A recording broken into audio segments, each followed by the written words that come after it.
Award برائے 2019 سب سے زیادہ ہارٹ اٹیک کا ایوارڈ میاں محمد نواز شریف صاحب کے پاس رہا۔ سب سے پہلی بیماری کی تشخیص کرنے کا ایوارڈ مریم صفدر کے پاس رہا۔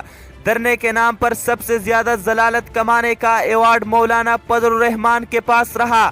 اپنی ہی منتخب کردہ چیئرمین کے خلاف تحریک عدم اعتماد لا کر ذلیل ہونے کا ایوارڈ پوری اپوزیشن کے پاس رہا۔ 10 سالہ بچے سے 100 مرتبہ بدفعلی کرنے کا بدترین ایوارڈ مولانا فضل الرحمان کی جماعت کو گیا۔ ضمنی الیکشن میں 6 ووٹ لینے کا ایوارڈ جماعتی اسلامی کو ملا۔ ریحام خان کے بعد عائشہ گلالے اور پھر خریم شاہ کو زیادہ سپورٹ کرنے کا ایوارڈ پٹواریوں، جیالوں اور جمعیتوں کو ملا۔